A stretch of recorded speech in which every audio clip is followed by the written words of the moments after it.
et moi l'après-midi. C'était quel jour ça? C'était le 13 mars 44. Vous en souvenez bien? Ah oui, absolument.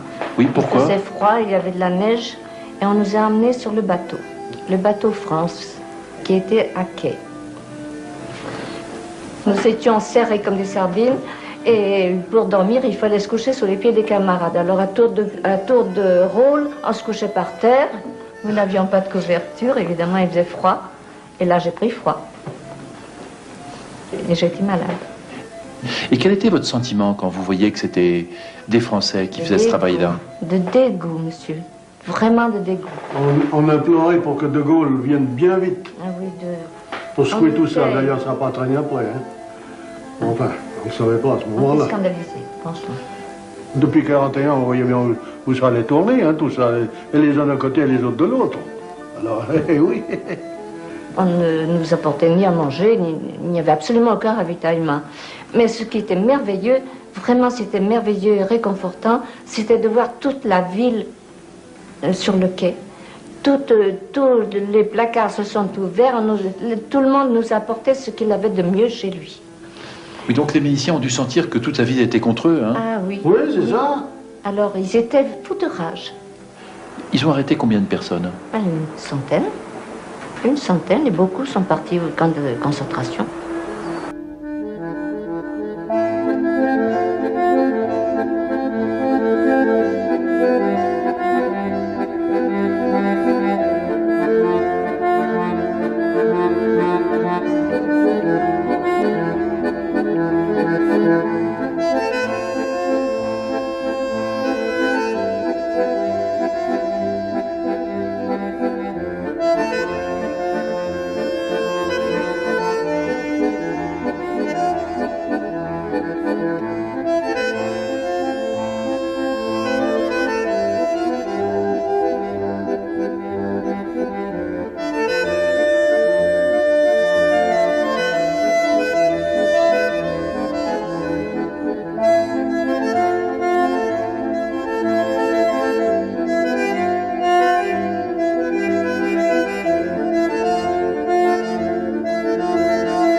Dans la cour, illuminée de soleil.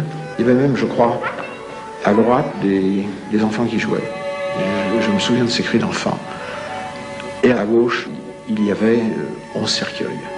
Je pense le président de la commerciale demande brutalement présenter les armes. Et il dit, vous êtes devant la cour martiale. Vous êtes accusé de complot contre la sûreté de l'État, d'attaque à main armée, et il y a encore plusieurs faits qui nous sont reprochés. En conséquence, vous êtes condamné à mort. Quelle était votre réaction à ce moment-là, quand vous avez entendu ça?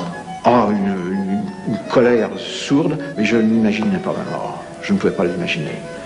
On nous a tout de suite isolés dans des cellules.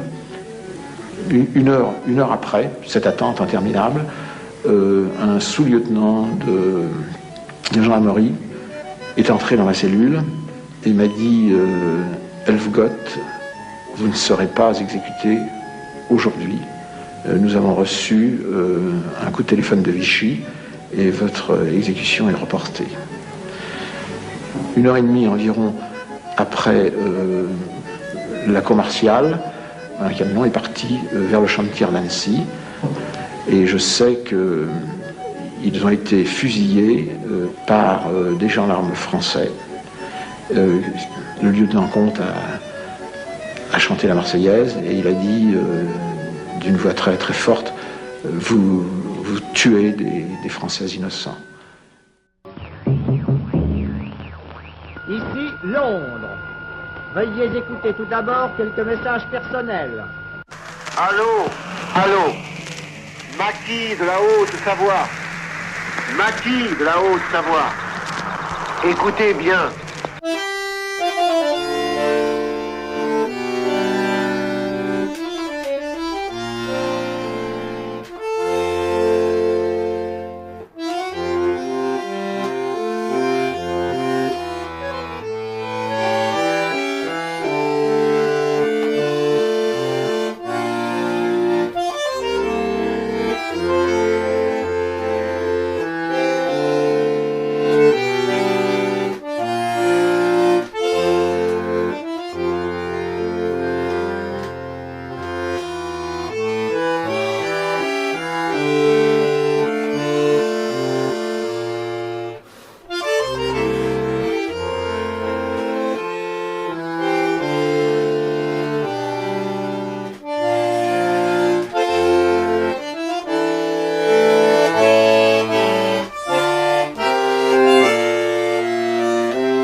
français. du langage. Veuillez écouter tout d'abord quelques messages personnels. Du suffocant.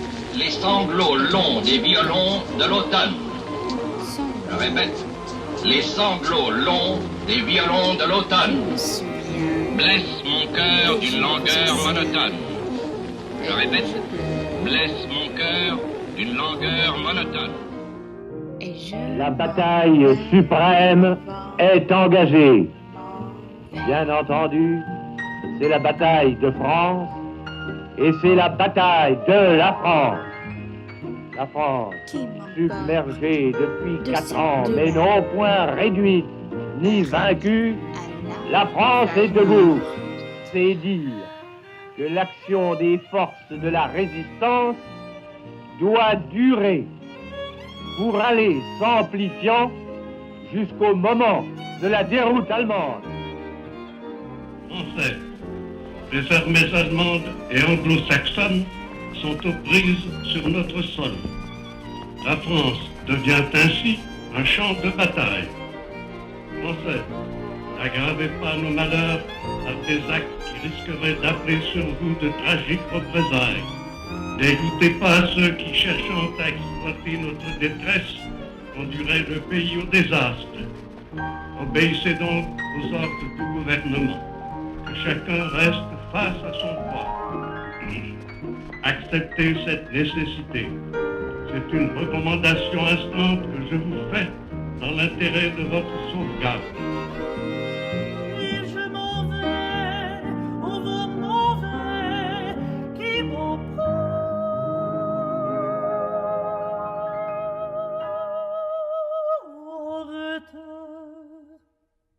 de ci, de là, pareil à la feuille morte.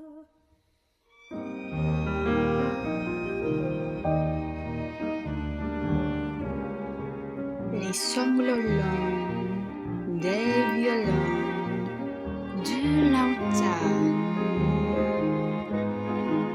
blessent mon cœur d'une langueur monotone, du suffocant et blêmant sans l'air. Je me souviens des jours anciens et je pleure. Et je m'en vais au vent, m'en vais.